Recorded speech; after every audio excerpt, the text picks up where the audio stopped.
The Not Like Us curse. So a few Yeah. months I mean, back, so this is why this whole conversation was really fucking stupid. So shout out to Salt and Pepper and everything they done. So this is Cheryl James from Salt and Pepper. So they were at this point going through a lawsuit with UMG as well. Now the lawsuit that Drake had with UMG was never about him being salty about so-called losing the battle to Kendrick Lamar. The lawsuit is about, nigga, we in renegotiation. I'm a huge asset to this label, and what you did was facilitate. You made album art that basically put my house on. You basically doxed me and everything, and doxed my address, and put my address on an album cover. I'm sorry, for a cover for the single art. Not only that, it's a record you heavily promoted, put money into payola. You paid for Grammys. You paid for them to get placement on this. It's not free to perform at the Super Bowl. That's not by mistake. That's why you never see a new nigga at the Super Bowl. There's never a new, not really, not like that. You know what I'm saying? You don't see new artists at the Super Bowl. No, that performance was to promote that song again, trying to bring Drake's image down. Because again, even accused of being a PDF file and messing with kids is the worst thing you could be accused of, right? And people not only celebrate the song, they again the song makes light of the worst thing that can happen to a person, which is child SA. You can barely say certain people's names on the internet without getting a strike or getting shadow banned or some shit like that. Much less the stuff that he's saying in that song, right? Not only that, payola via content. Content creators were basically allowed to play that song during their videos as long as they spoke positively about the song. That changes the PR and how people look at a record.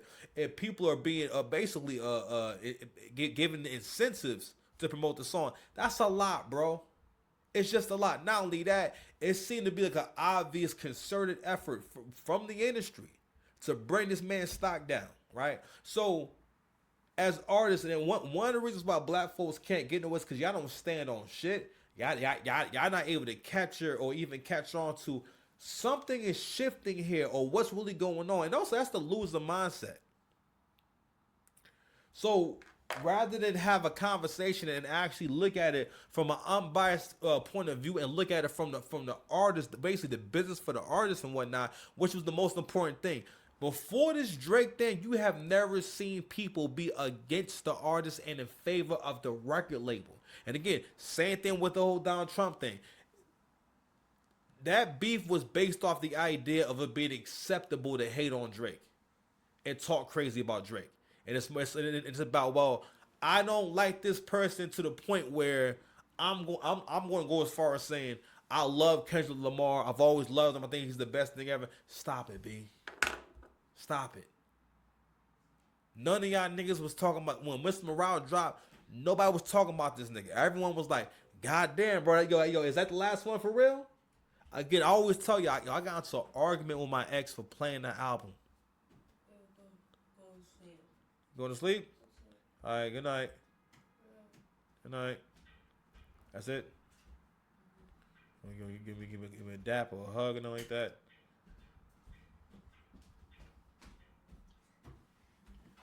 Hey, woo! One more time. Hey, oh, you missed. Hey, woo! Have a hug. Have a hug. Have a big hug.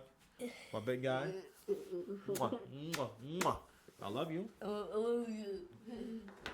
Okay. Anyway, so when she got the chance to speak and ask them about the Drake battle, for the most part, every person, and I know this was a common thing with like the whole industry. It was almost like, all right, we finally get a chance to shit on you for real. This is a great opportunity to hate on you, not to just hate on you out in the open. But that's the thing though about black culture. We make we made our culture a rest haven for hoes of all kinds, of the male variety and the female variety, and a rest haven for haters. You cannot do that because you know what you do. You create an environment where again there's no standard, and also we make someone who is not the standard the standard. I always make this point.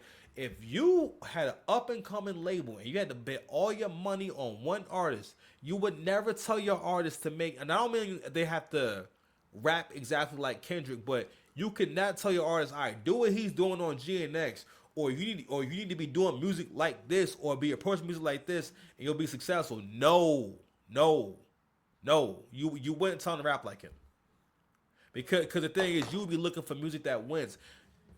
What Kendrick does in that whole space in hip hop, as far as like what you call consider conscious and whatnot, it's really loser music because it's unsuccessful music. Mobb Deep was never a successful duo.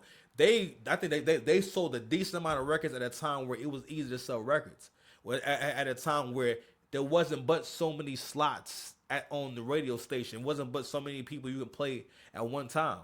Back when the radio station really counted, it wasn't but so many people you can play on the music video channel. Okay, which was the other ways that people heard you outside of them actually buying your project, right? So the competition was different. Now there's an infinite amount of competition. And listen, shout out to Mobb Deep, but people will make these unfair comparisons because again, no respect for hierarchy, and also too the loser mindset is always focused on how can we stagnate things or how can we just miss the moment? How can we just miss the mark and miss the opportunity to level up and level up our thinking rather than look at, damn, this is unprecedented for artists to be able to have the bread. Even having the funds to take your label to court is monumental. How many people even got that kind of money, right? Not only that, they never went to a trial. They were able to get a biased judge who wouldn't even allow the evidence was never seen. Drake never presented his evidence to a jury. It's a big deal, and for black people to see that. Now, mind you, black folks can come up with all kind of theories for all of this shit, but when it comes to this right here, yeah, you don't find that strange. You don't find it suspicious that the judge dismisses before his evidence can be seen and presented to a jury, so they can make a determination, so the public could know what he has. Because Drake had evidence, and guess what? That shit got appealed too. And trust me, second time is going down. Because the thing was, the first time the evidence he had was never presented. The public was never made. How can I say? They never got to say. I want to say made privy. Man, you get the point. But let's check out the clip. How do you feel about that? You guys are both kind of suing the same label. Yeah. But what are your thoughts on this? Well, I'm old school, and hip hop is like battling, going back and forth, and it's kind of like calling the.